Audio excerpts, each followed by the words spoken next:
Hello, you guys. Welcome back to another episode of That's My Personal Business and another new series. Welcome to the new month. I hope you had the spookiest and most profitable October yet. If not, even more exciting to be in a new month, you know? So it's the second to last month of the year, and I'm incredibly excited to close out the year with y'all.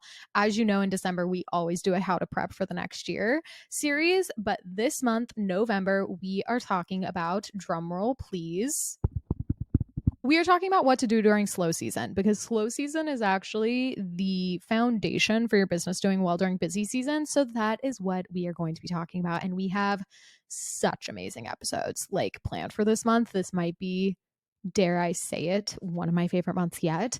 I'm incredibly excited. So, one of the things we were talking about today is we are just talking about what to do. Like, we are going to be giving you a full checklist on the things that we suggest doing during slow season, and then we're going to dive into them one at a time. We have Maya Nicole on next week's episode, and we are talking about how to make money on Instagram. She is incredible. The episode was literally one of the most helpful things I've ever listened to in terms of Instagram marketing. So if you're not subscribed to the podcast yet, consider this your final warning.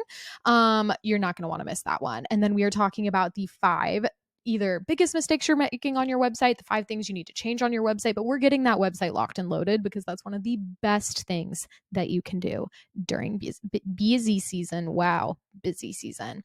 And then we are having another little surprise episode for the fourth week that I will announce later. But for now, just know that you're going to want to be subscribed. You're not going to want to miss a singular episode. So let's talk about what's new. Not a lot. No, just kidding. I think there is a lot of things that are new. We just wrapped up Systems, Strategy, and Soul being live, which if you didn't get in, we are going to extend it another 72 hours for you here on the podcast, because that's going to be one of the best things that you can work on during slow season is System, Strategy, and Soul. We are also majorly diving into portfolio reviews, portfolio increases. Y'all already know I am talking to every photographer under the sun that I possibly can about the fact that the sun is setting. The sun is setting at like 5 p.m. now. So if you don't know artificial light, please get on it. Y'all already know I am the artificial light. I'm artificial light's number one fan. I actually firmly believe that. Like, is it a parasocial relationship? Potentially, but it's number one fan. Artificial light and me, we go together like this. So if you are not already a huge fan of artificial light, come dive into our freebie. Let's get lit. We'll put it for you in the show notes. Or come dive into our fan favorite, forever best-selling course. Join the hundreds and hundreds and hundreds of creatives and photographers working on their flash game with our indoor and artificial light course. So we'll link both of those for you guys down in the show notes. I can't help myself but to talk about artificial light 24/7 during this time of year because it's going to save your entire career. It's casual. It's fine. But obviously slow season is coming into wake, which means for you guys, it's slow season. For me, it's a little bit of busy season. Busy season for me is your guys' slow season, especially for those of you in the wedding industry, because this is when you usually start working on your businesses. And then I have the most coaching possible. So VIP days are going to be opening soon. So if you are looking for more one-on-one help, VIP days are going to be your ticket. We are also working on a ton of SEO backend things. That has kind of really been like where I've been putting a lot of my energy lately is SEO. I've been feeling a little burnt out on Instagram, to be honest, which is why I need to go listen to Maya Nicole's episode again because it was so amazing. But I've been feeling a little burnt out on it. So I've been trying to put my energy into other facets of marketing, like networking and connecting with other creatives, shooting more often, even if that's like going and meeting up with creatives for lunch and taking little mini headshots of them. But like, to me, that time is just as valuable as any time that I would be spending on the apps and social media marketing. So that's kind of what things have been looking like for me. Y'all know I'm a huge fan of experimentation. So anytime something feels off in my business, if I can't find a way to fix it, so like for example, feeling burnt out on Instagram, just kind of being like, I don't know if I'm gonna make that feel more exciting right now. I want to experiment with other things. So we're doing a lot of SEO, a lot of networking, all of that good stuff.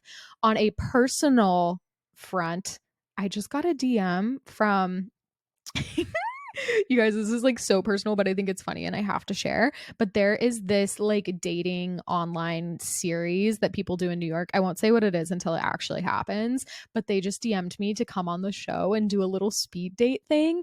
And I'm going to die laughing if I actually get this. And obviously we'll share with you guys as soon as that's a thing. But I think I'm going on the little speed date next week.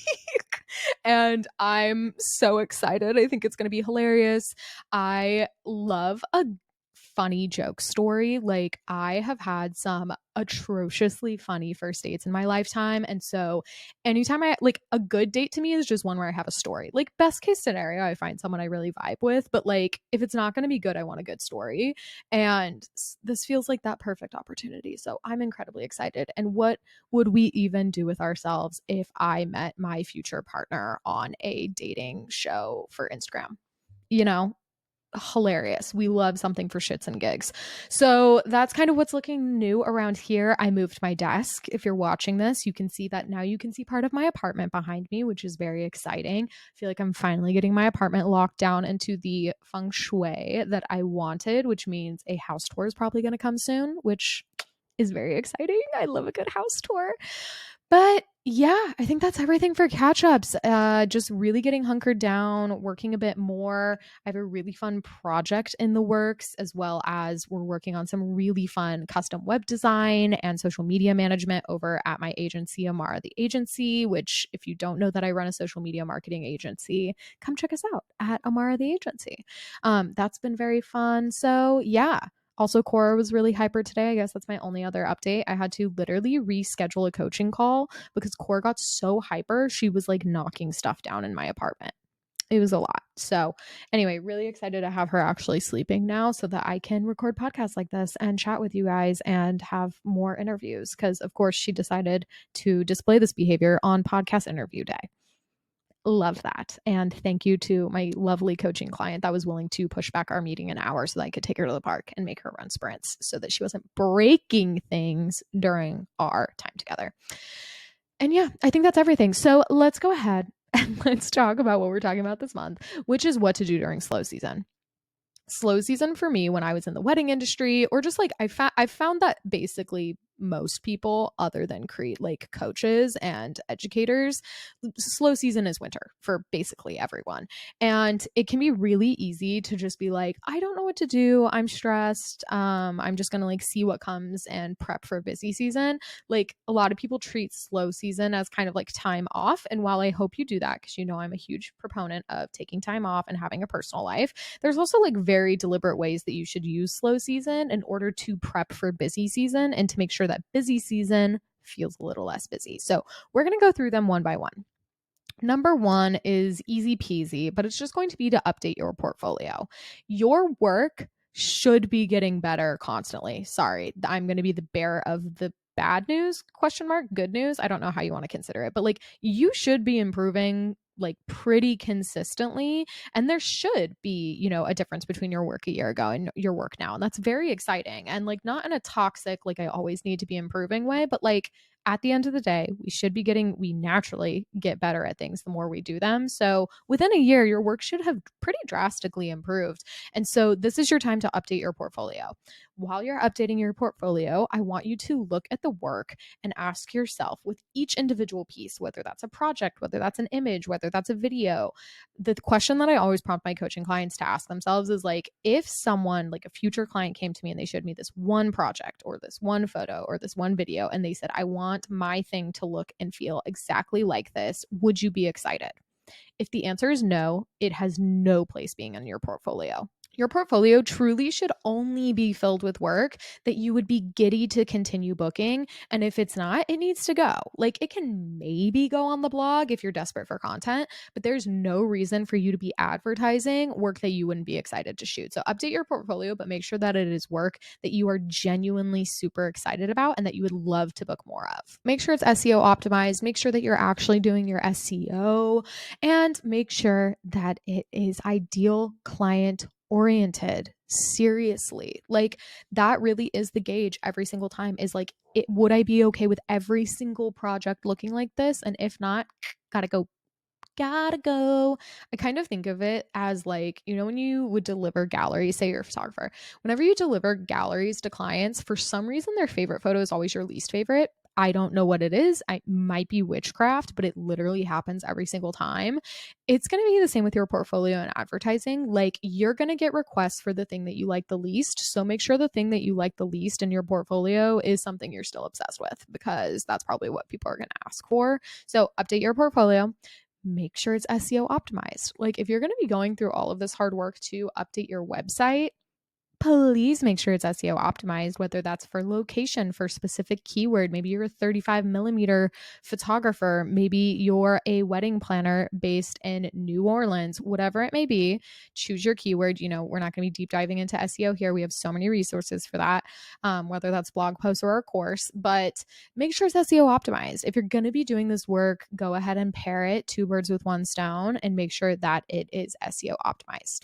The next thing that you're going to be doing during slow season is very exciting, and that is going to be bumping your prices. You heard me right. You're going to be raising your prices.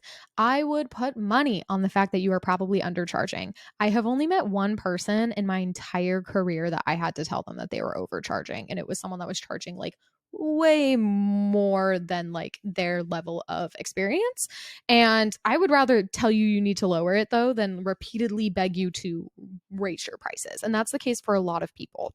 Raising prices can feel very, very scary. I know, because you're scared that you're going to lose clients, but I want to remind you of two things. One, you can always give a discount. Like nothing is keeping you from giving a discount. However, you can never charge more than what you originally stated. So if you're undercharging, okay, well, you're going to be undercharged then. Like you can't give you can't be like, actually, I changed my mind, pay me $500 more.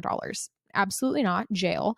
However, you can always charge a little bit extra. And if you really want the job, you can be like, I would love to give you a $500 discount, like to ensure that we work together. Like that would make me incredibly happy. Great. You absolutely can do that, but bump your prices so that you're able to do that.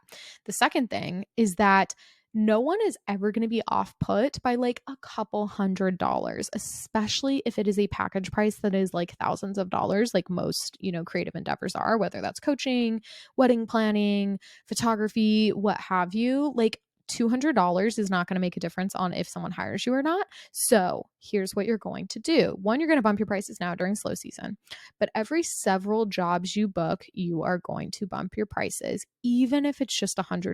Because again, this is like so little that it's not going to off put anyone, but it's enough that it really, really adds up. Because if you're raising your prices several $100s every couple months, let's say, one, you're going to be earning several hundred more dollars throughout the year, but like you keep expanding on that, and then it all adds up very significantly by the end of the year.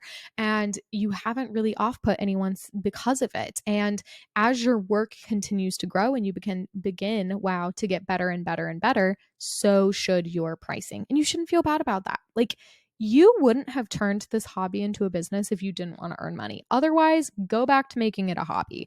But if you're going to earn money off of it, you deserve to earn the money that your work is worth. So set the commitment now that you are going to, one, raise your prices during busy or slow season right now, and that you're going to keep raising it every several jobs that you book, essentially. All right, next, you are going to go through your client workflows and you're going to see what can be automated or improved. I want you to look at it and be like, okay, yeah, like where did I see things repeating? Where did I see get repeated questions? Where could I have created a guide to make that a little simpler? Where could I have automated something? Was I getting asked to schedule a call a lot? Could I, do a calendar, or could I make a scheduler in Dubsado? Like, what can I automate? And if you don't have the ability to automate anything, your task during slow season is to download Dubsado and to get your Dubsado account started. You can use code EdenStrader for your first month off, which please do. But Dubsado is amazing, and it has completely revolutionized the way that I'm able to take clients and earn money and all of that good stuff. And so I want you to, one, either work on bettering and automating your processes more, or get started on it in the first place. There's no shame in not having that so far, but this is your sign. This is your opportunity that slow season is the time to do so that when busy season picks up, you're not having to move the needle every day in your business. Dubsado is doing it for you, or whatever CRM you choose. However, if you don't have one, please go with Dubsado. I would not go with Honeybook. No offense to my Honeybookers. No offense to Honeybook. But Dubsado is so much easier, both on a client standpoint and like you as a business owner. So go through, build out your client workflows, see what can be automated or improved, get that all cleaned out so that when busy season comes along, you are just like ready to go. All right, last and certainly not least, you are going to analyze and automate your social media. So I want you to take I mean, we're at the end of the year. So take your analytics from the last year, for example. See what did well, what kind of posts, what kind of reels, what kind of captions. Where did your clients show up the most? Did you get an influx in inquiries or sales? What day did that take place or week? What kind of content was going out through there? I want you to actually look at the data behind your marketing and behind your social media and see what is doing the best. And then I want you to take that information and start planning for the months ahead. I cannot tell you how many business owners I talk to that like hate showing up on social media every day. And there's the easiest solution for that, which is that you don't have to do it every single day. You can sit down, you can schedule things out a month or two in advance, maybe even 3, maybe even 4, depending on how personal you want to get in your posts. But automate out your social media. Stop making it this thing that both takes over your life but doesn't take over your bank account. Like, there is no reason for you to be stressed out of your mind by social media when you can automate it as easily as you can. So, like I was telling you, I'm not obsessed with Instagram right now. I'm just kind of struggling with it. And so instead, I have chosen to automate and repurpose a lot of content. So it's still going out, it's still making us sales, it's still growing our email list, what have you. But I personally don't have to worry about it every day. I don't have to let it taint my life. And that's because I have very clear analytics, I have very clear statistics, and I know how to automate and analyze those things. So if social media is something that's causing you a lot of stress and anxiety, this is one of the things that you can work on during slow season. Really look at the data, analyze it, do a marketing report, which if you don't know what that is, go ahead and dive into SSS. Like I said, we teach you all about how we do our marketing recaps, but I want you to use the data that's provided to you and start automating things out.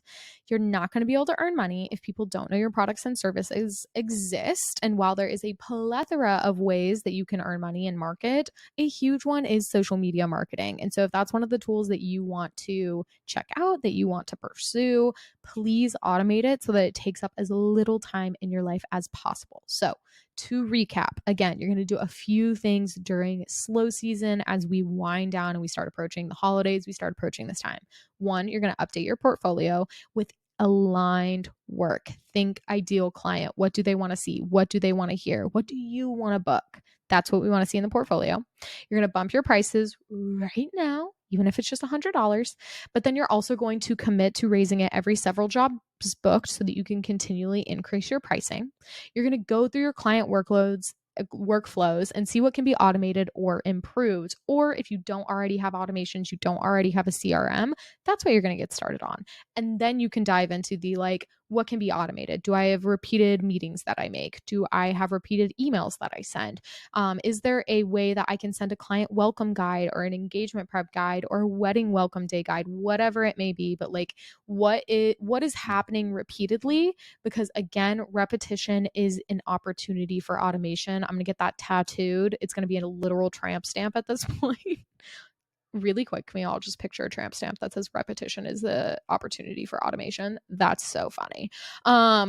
Please, no one get that tattooed, myself included. But seriously, anytime something is repeated, that was such a tangent. Anytime something is repeated, it is an opportunity for automation. Please take it. It may seem like it's only going to save you a couple minutes, and it is, but those minutes add up so much within a client workflow, especially when you are working with multiple clients a year. If you're working with one client a year, okay, maybe you can get by without it. Really doubt that's the case though if you're listening to this podcast. So get things automated, get things looking more streamlined and a little bit easier, a little bit more improved, right? The last thing that you're going to do is analyze and automate your social media. Use the data that is provided to you, you guys. Our marketing tools come with so many forms of analytics and reports, and you're doing yourself a huge disservice by not looking at those things to understand what you should be producing moving forward. And I want you to use that information to then automate the next month, 2 months, 3 months, whatever it may be. I've been doing this with our EdenStrader.co account. That's our wedding photography account. I simply don't have the time to be running a full-time wedding photography account. And so everything's been automated and it's been so lovely, so helpful. It makes everything so much easier to at least be a month scheduled out. So I just don't even have to think about it. At worst, I go and I share it to my stories. I do some interacting, whatever it may be. So that is what you guys are going to be working on, let's say this week, this month, the next couple months, as you work through slow season, on top of, listening to the podcast. Because again, we are working on slow season prep this month, and I'm so excited. We had this episode. We're going to hear from Maya and Nicole. We are going to talk about websites, and we have a surprise guest at the end of the month that I'm incredibly excited to tell you about. So we have a lot of things going on. We are going to rock this slow season so that we are ready to earn more money, spend less time, and be less stressed next busy season. As always, if you found this episode helpful, please subscribe, leave us a review, share this on your stories, share it with friends, whatever it may be. I am so grateful for your guys' support on the podcast. It means the world. I adore you guys. I mean it. And I will see you next time.